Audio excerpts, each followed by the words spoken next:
Morning and welcome to Event Horizons. I'm your anchor, Dr. Robin Falkov, and it is a pleasure to be with you.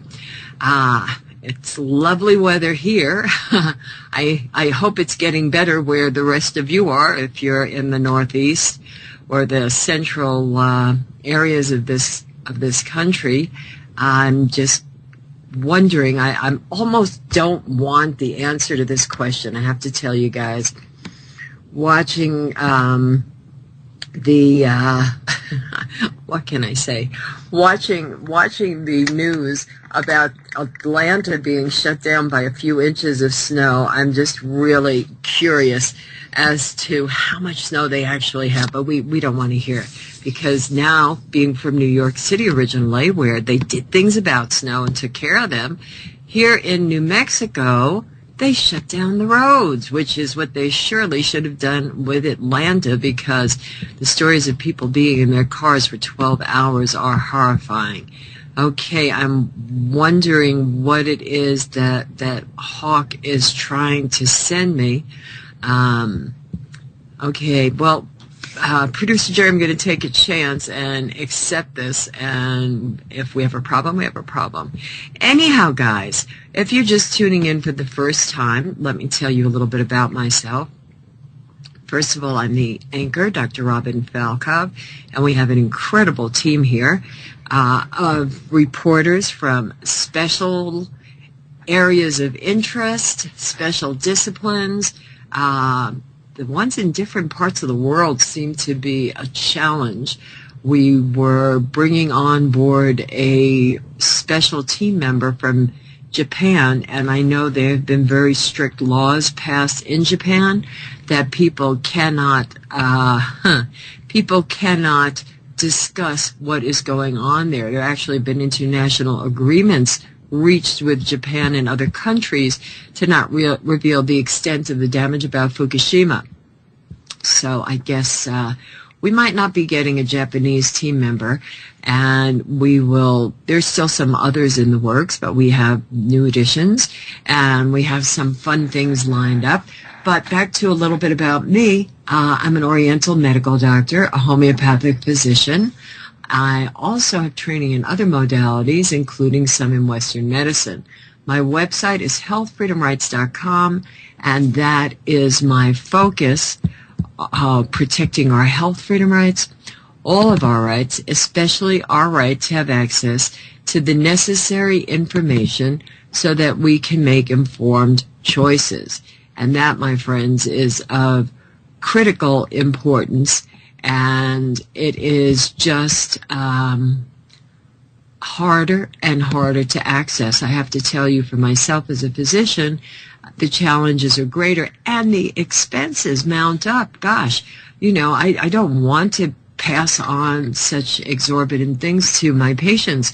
But if you read an abstract that's a few paragraphs, and then you need the complete paper, and they're charging you $30, $40 here, and what happens if you need to dig deeper with 10 papers? It just is crazy. So it's fortunate that there still are some services out there, like Gordon Research Group, and that's Gary Gordon's group, and they are outstanding. The FACT group, which I've been a member of for years. And let's see, of course, GreenMed Info, my God. Sayer G's baby project that is now, I think, the biggest in the world. It is an outstanding database where you can integrate Western medicine with supplements, herbs, lifestyle, food, exercise, all kinds of things. And, of course, the Life Extension Foundation, another free resource to take advantage of with quality supplements, just as Gary Gordon, and with treatment plans you can put in different conditions and get some suggestions, all valuable resources. And take advantage of them, guys. Keep them on hand so that that's a starting point, because you do need to be aware of different perspectives. Don't just take any one thing as being the only answer. You need to expand those horizons a bit and have more to examine, so then your choice really becomes an informed one because you've looked at other sides of the story. So let me get back over to some other windows here. And I want you all to know that the commitment for giving you the access to that necessary information, it's very strong on my behalf and very strong here at Revolution Radio. You are welcome to contact me at healthfreedomrights.com. That is my website. Use the Contact Us button and let me know what's on your mind. Let me know the things that are concerning you, what you would like to hear discussed. If you have links or recommendations, please just go ahead and send them. Contact Us button at healthfreedomrights.com, and that will make your life a bit more easy. Now, we are at the end of the month. Today is January 29th, and I know it just seems like 2013 just blinked by, and here we're at the end of the month. But the end of the month for the network, and gee, it's a reminder for myself as well, there are lots of bills to be paid, and Revolution Radio is the largest listener-sponsored network online.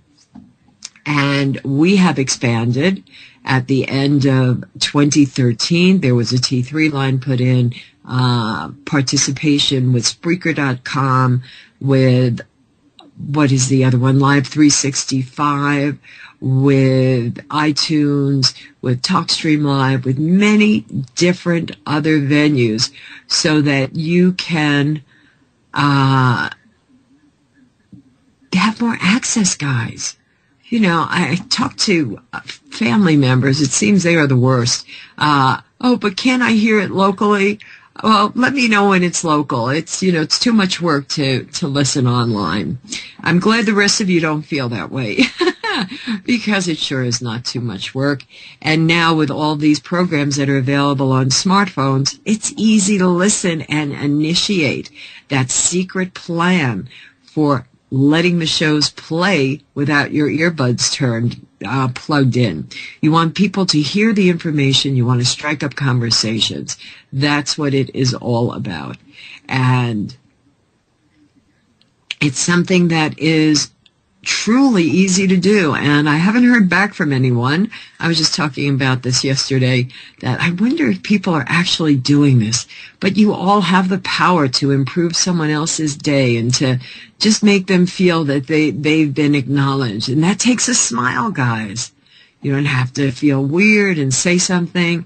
But if you do say something, you'll be very surprised, because you'll find that the people in your area share the same concerns you do. It's not about the politics. It's about what we are left to deal with, okay? And that is what must be motivating everybody to get change. I don't know about the rest of you, but I watched the State of the Union address, and I did get a bit hoarse from screaming at the television, but it becomes up to us, up to we, the people. And for those of you who are unsure, look at the array of hosts and information that you will find here at Revolution Radio. Look at the schedule. Read the pages. Learn a little bit about what is offered and start exploring. My gosh, you can't go wrong. The $4.95 a month subscription for the podcast is great. It makes it easy for you to load and leave. I ask everyone to make this viral, the power of the dollar, because if we all just contributed $1, then lo and behold, boy, the bills get paid, things add up, and the pressure is relieved. It's not on just a few people, but spread out over thousands. That makes life easier. Now, the other thing that we want you to know is that no one is deprived of the access to this information, because if you can't afford it, guys, it's free. The information is there for free on YouTube. But we encourage you to become more involved. We look at you as our extended family, and we hope that you will participate in the roundtables and chat rooms. You can volunteer for special projects. There's all different things that can be done, and we hope that you will explore them. You know, there's a lot of interesting things to be seen on freedomslips.com. And for those of you that do have the money to make a contribution to the running of this network, my gosh, guys, look at the different seed packages. You will be set for this season, and then you harvest the seeds because you've got outstanding seed stock. You know, heirloom seeds, sorry about that, guys, are what we all would love to be able to be planting because they are non-GMO and they are replantable when you've collected the seeds. The others have sterile seeds. I mean, it's just a travesty where we have allowed things to go. So do what you can to help out. Understand what a labor of love this is for all of us that work here at the network. We are all volunteers as well. So it is you, our extended family, that we turn to and hope that you will rise up to the occasion, as seems to be evidenced every month. Just gets a little dicey waiting until the end. So we all know how that goes. But I look forward to hearing from you guys, and that's enough for now because we've got Melanie Vritschan standing by, and with her is a new colleague. Her name is Wendy, and if we could get them on, Producer Jerry, that would be great. Okay, Melanie's coming on right now, but it doesn't look like Wendy's online. It looks like she lost her Skype, so I'll keep trying. Okay, yeah, I can't tell. Okay, yeah. we got Melanie here now, and if Wendy comes on, I'll bring her on. Yeah, maybe she's just not signed in and she'll see a message. Good afternoon, Melanie. How are you? I'm okay, and we're actually sitting next to each other, Wendy and I. So. Oh, okay. Hi, Robin. It's Wendy. Hi, Wendy. Good to meet you. Nice to meet you, a fellow American. So. Yes, well, we're everywhere, not just the States. So that's a good thing. So, well, you can set the stage, Melanie. Go ahead. We have time this morning. So let me know what's going on, and I'd love to hear from both of you what is current. Yes. So, right. Wendy has come to me from Turkey. She has been working in Turkey now for some time, trying to get away from the harassment, which, from what I understood, first in Turkey it was fine, and then unfortunately it caught up with her, or they caught up with her. So I'm very pleased she's here and that she has the courage to speak out.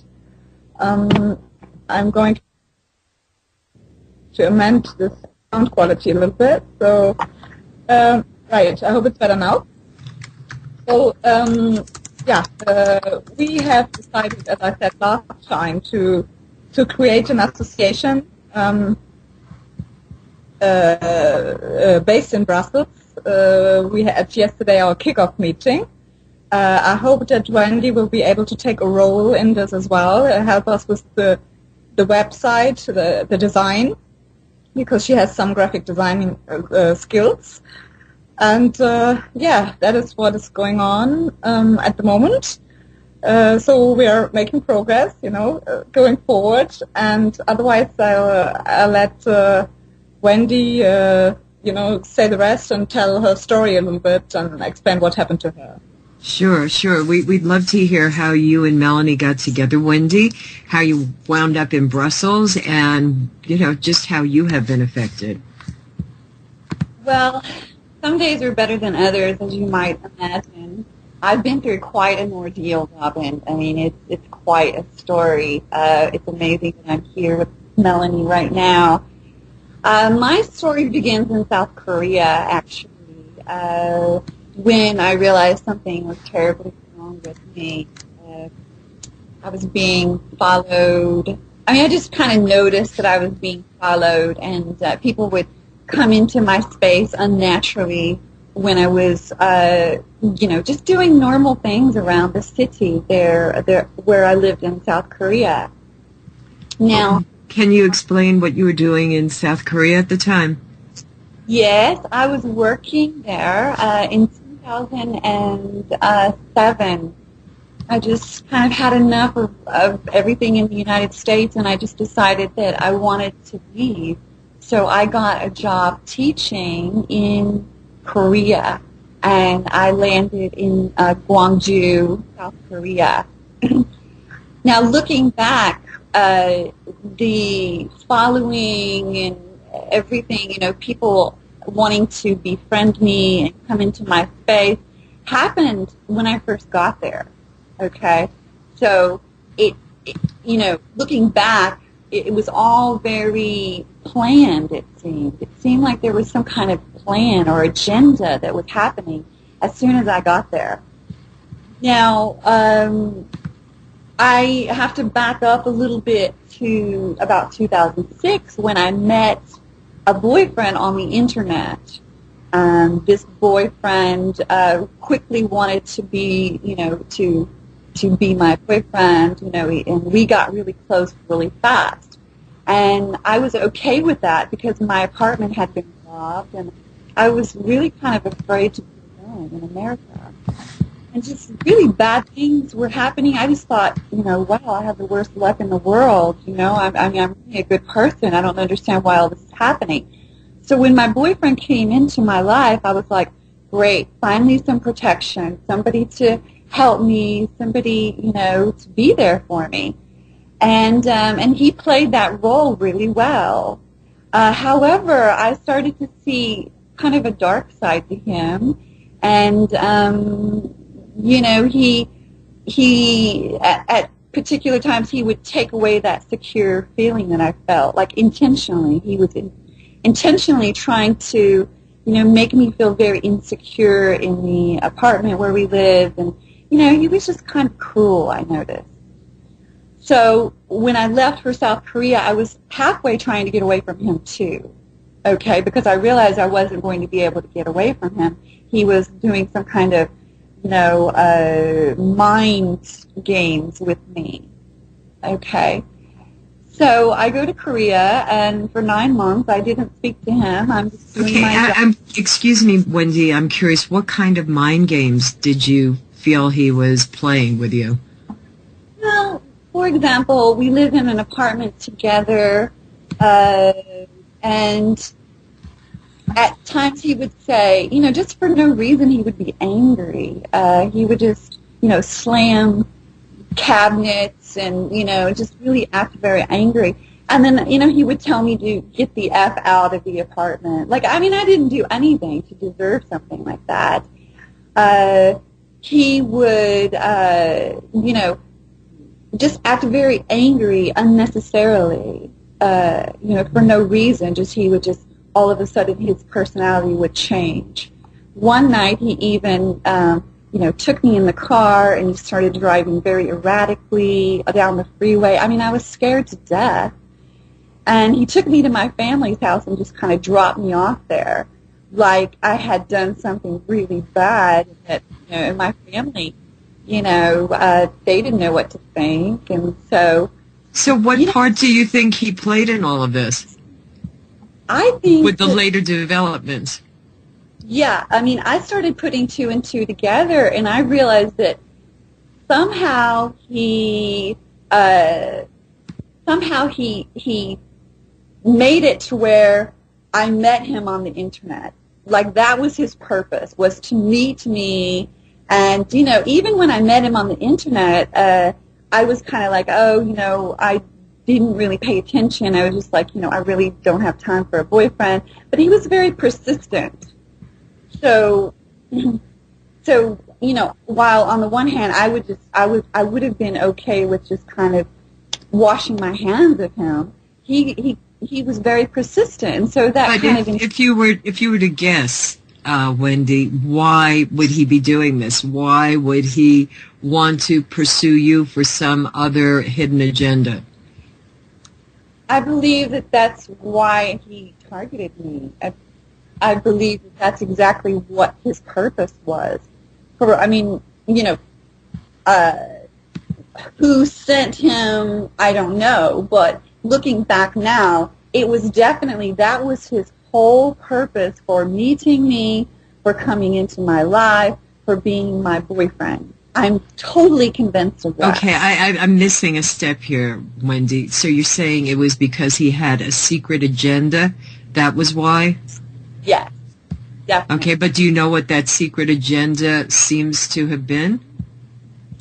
Well, you know, he always said to me, like, you know, you really don't know who I am. You know, he led me to believe that he had been in the French Foreign League. He led me to believe that he was some mystery guy. Like, I really don't know his background, but, you know, and so, you know, I'm thinking, well, this person, you know, must have been like a soldier or in the military in some capacity.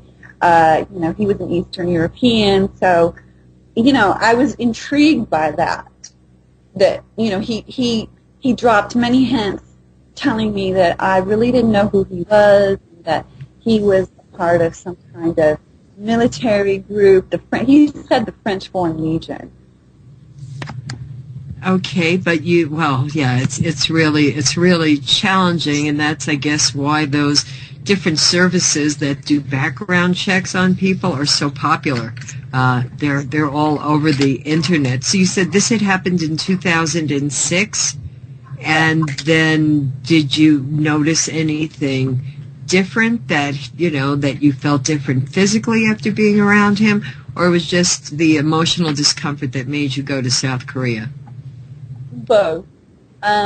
Looking back, there was a couple of days where I would be walking my dog and just kind of my head was kind of in a fog, and I just thought it was, you know, the weather. You know, I was just feeling a little bit strange. You know, physically, I was just feeling a little strange. You know, not really myself. So my intuition told me I needed to get out of there, and I tried to get away from him a couple of times, but he would always kind of worm his way back into my life, and he made a point of being, you know, shining the best light possible around my family. Okay, so around my family, he was like, you know, trying to really impress them and really make them think that. Yeah, we get the point, unfortunately. So, you know, I'm curious as to when you noticed there was a problem. Do you have implants? Have you undergone the testing that Melanie offers? No, I haven't, because I've been, you know, working, and I've been just traveling from country to country trying to get away from this torture that's happened to me. Everywhere I go, you know, if you would like for me to make the connection between the boyfriend and, you know, this modification. No, I'd like you to tell us what happened. I don't know. You're the only one that can let us know. Right, I know. So I went to South Korea, and after 9 months, I kind of had some unusual experiences in South Korea with people, men just kind of coming up to me and just, you know, frightening me in kind of a subtle way. So I thought, oh, well, my boyfriend, maybe I should, you know, get back together with my boyfriend. Okay, so that was the thought process. You know, I'll start talking to him again, and he was very persistent during that time. So 9 months later, he comes to visit me, and he comes to visit me in South Korea, and then it was where I was living there, and he would come and visit me and leave and go places and then come back. And during that time, I had really unusual health issues. Okay. Hello? Hello? I just lost Robin. I'll have to get her back. Go ahead. Okay. Go ahead. Okay, are you there? Okay. So from, let's say, October 2008 until September 2010, he had complete access to my body. And I had very strange things happened to me, like an ear laceration. This one day I woke up and heard this really strange sound in my ear, and then I go to the doctor and they say, oh, you have an ear laceration. Okay. Very strange. And so then I'm in South Korea, and I go home, and the boyfriend is still in my life, and again, strange health issues going on. Then on September 10th, fast forward to there, I realized that I was being followed. I realized that something was happening to me as I was sleeping. My body was being electrically charged somehow. My heart, I was having heart palpitations. I had really unusual physical experiences, and I said, this is not normal. And in combination with that, I was being followed. Okay? So, Robin, are you muted? We are back. I'm Dr. Robin Falkov, your anchor here at Event Horizons, and with me is team member Melanie Vritschan and her colleague Wendy, who is describing how she finally connected the dots and realized that something was really wrong in her life, and that someone she thought to be a boyfriend seems to be a suspicious character. So we'll just be wrapping that up right now. Go ahead, Wendy, if you can tell us how it all came together. okay, yeah. So, like I said, the boyfriend would come to visit me in South Korea. He just casually. It's a big trip. How he just how often did he come to visit you? Well, he would maybe come to visit me from America. Then he would go to his home country, and then he would come back to South Korea. What was his home country? It's a country in Eastern Europe. Okay, well, it sounds like he had to have a lot of money to be able to do all that traveling. It didn't seem like he had a lot of money at all, so it didn't seem that way. But he would, so now I'm going to make the connection between him and the surgery. Yeah, yes, please. Okay. So he would just kind of touch me under my chin and just kind of pull the loose skin, kind of like in an endearing way. He would just do that every once in a while. And one time he did it, and I thought, oh, well, maybe I need to do something. I was insecure, so maybe I need to go and get some kind of plastic surgery done on my chin here to make it a little bit less loose. Okay. So in April of 2009, I went into a surgeon's office in South Korea and went under the knife. At first, they were just going to cut me in the chin area, or under my chin area. But at the last minute, the doctor said that he was going to cut the back part of both sides of my neck. And I was like, wow, I guess, okay, if that's what you need to do, let's go ahead and do it. So, and at that point, I went under the knife, he did the surgery, I went home, I healed. Maybe a month later, the boyfriend goes back to America. Okay.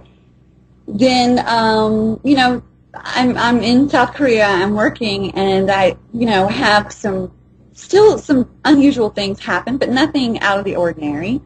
Then in August of 2010, I'm still there, and that's when everything kind of started coming together, the electronic torture, the being followed. I realized that something is affecting my thought processes and my mind. I was very aware that something was very wrong. So I was very, very scared, and I tried to leave South Korea. My employer didn't help me. My supposed friend didn't help me. Nobody would help me. And I was calling my family saying, something's wrong. I'm being attacked by something. And of course my family didn't understand. I even went to a Buddhist temple to try to get away from this. Somebody followed me there, the torture followed me there too. So I was, basically I was having some kind of breakdown. I mean, not mental breakdown, but my world was just closing in, and I was being tortured physically. So I made it back to the United States. My family didn't ask me any questions. They took me straight to a hospital. Okay, not a normal hospital, a psychiatric hospital. They didn't ask me any questions. So I thought that was very strange.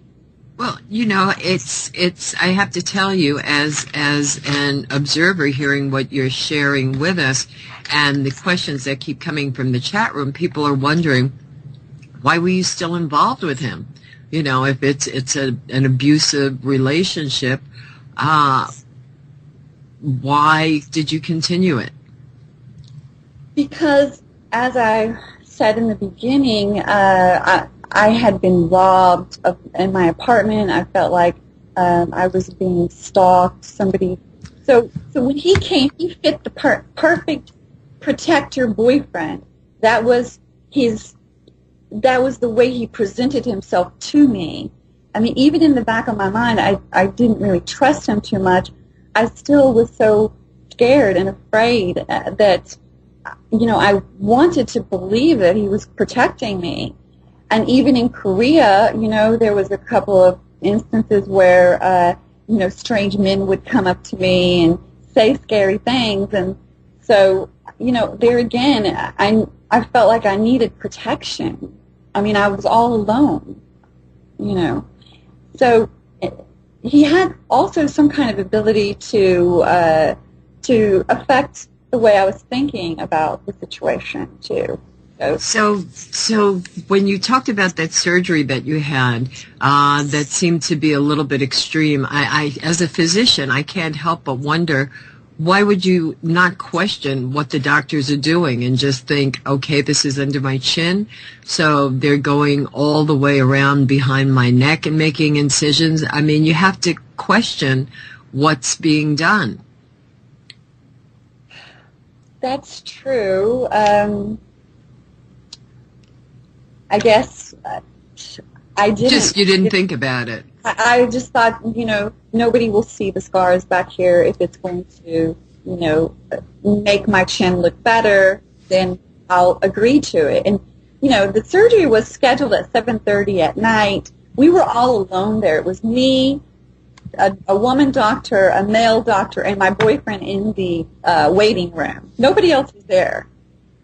Okay, so if you can just tell us what was the result afterwards, because we only have so much time. What did you notice after the surgery? You started to notice weird feelings in your body and pain.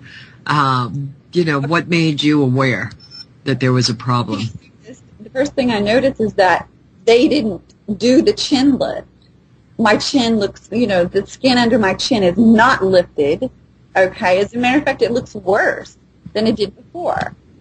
So, but this all didn't all of the, the electronic harassment and being tortured didn't happen until September 10th, or September of 2010.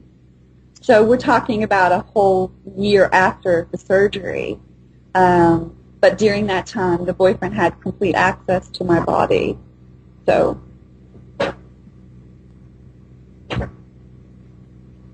okay. Well, I'm glad you found Melanie, and that you'll be able to explore things further.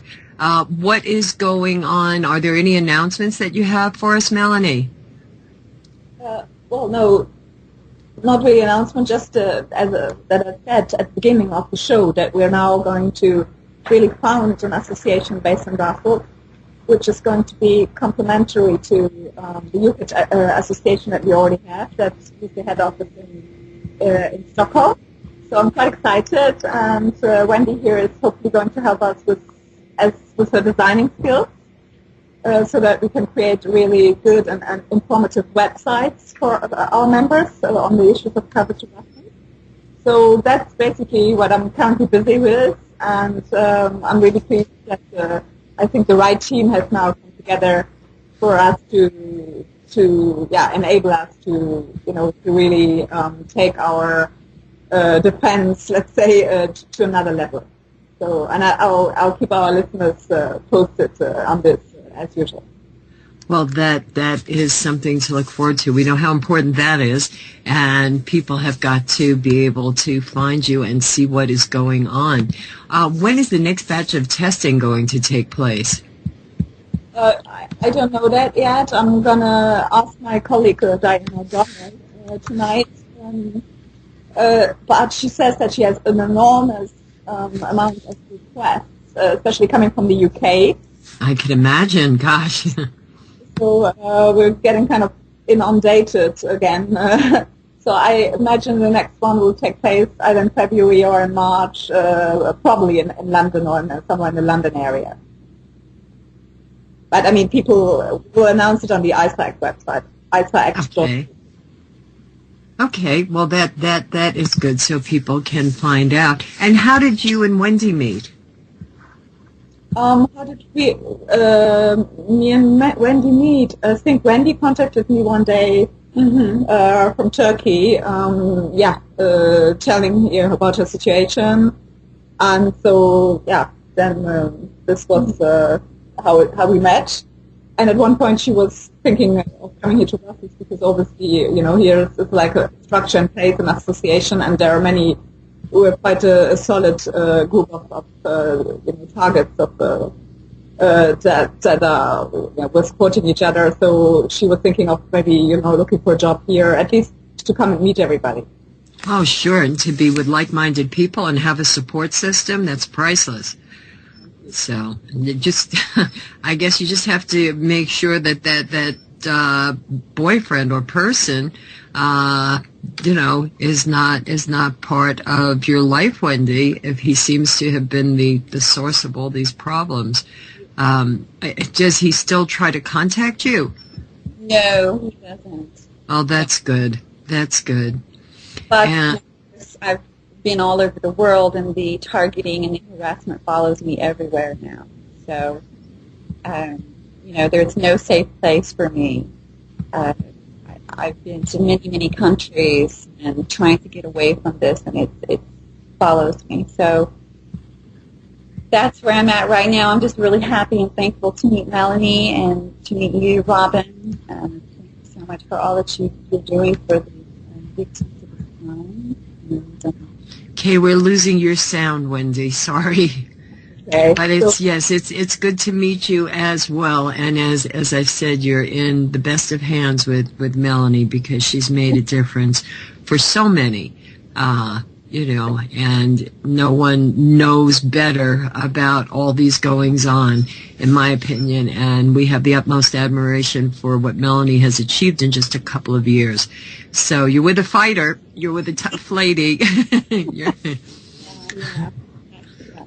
There's power in numbers, Oh yes, and it's challenging. I mean, I think of the difficulty traveling around the world and having these harassments and having this weird kind of relationship. I mean, it's hard to understand because so many relationships have all different dynamics, but hopefully you will find out more.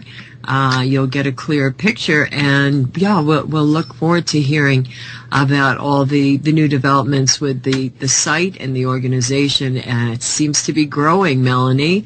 It seems to be growing pretty rapidly.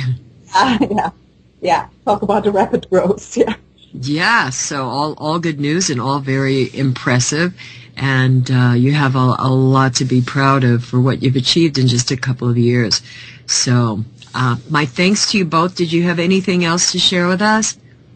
No, just that we're looking forward to the next show, where I will be reporting on the trial of Peter Verreke, who's the leader and the founder of the major civil rights movement here in Belgium, the Belfort Group, where I'm also a member. And as I said last time, he's on trial for having sent various emails of concern to the Flemish Health Ministry on the toxins that are put in vaccines that are then put into our children. So Okay. yeah, Wendy will still be here by then. So we're going on the 5th of February in the morning to hear the verdict that they will have come up with, and I will report on that on our next show. And have you ever come across Jane Burgermeister? No. Jane's in Vienna, and she's originally German. I think she's half German and half Viennese. I'm trying to get back in touch with her because Jane was at the forefront with the whole H1N1 outbreak. I believe that was in 2009. Excuse me. And they tried to commit Jane, saying she was not competent, but she was a medical journalist, an investigative reporter and medical journalist, and quite accomplished when it came to covering these things and doing so properly. And she found the information about Baxter Laboratories having supposedly contaminated by accident 70 kilos of vaccine with live virus. And if you know anything about clean labs and the different levels that they have for containment and the way things are done, these accidents just cannot happen. And I know, Jane was severely harassed. She might be somebody useful. I'll see if I can get her contact information to you, Melanie. That would be very good. It's funny that you say Bürgermeister, that is her name, because Peter Verreker was a former mayor, because Bürgermeister in German is the word for mayor. Of the burger, yes. And and he actually quit, although he was very popular as a mayor, because he couldn't, he decided to become a full-time activist, because he couldn't take it anymore, what was actually done to, his citizens, so to speak, and how horribly they were abused, and their civil rights and health rights were abused. So it's funny that your friend is called Bürgermeister. Yeah, she's an impressive lady, and if somebody is facing charges about vaccines, she might really have helpful information. That's why I recommended her. I just hope everything is all right in her world, because I have not been able to find her. I guess I have to be a little bit more aggressive in my search and the contact that, the information that I have. But it was wonderful to meet you, Wendy.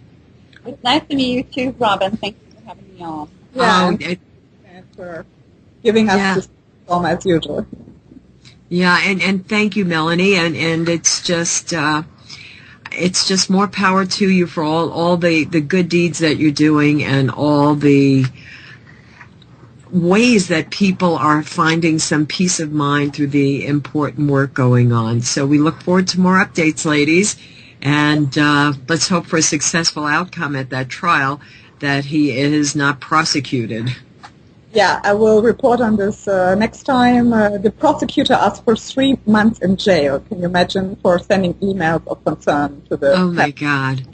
What a police state, yeah. Yeah, so we're really curious what is going to come out of this. Well, okay. Well, I thank you again, ladies. We'll look forward to hearing about this trial, and if I find Jane sooner, I will get her in touch with you, Melanie. Great. Thank you very much.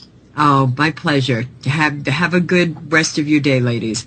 Thank you. All right. Same Thank to you, Robin. Okay. Bye-bye. Okay. Bye-bye. Shoes.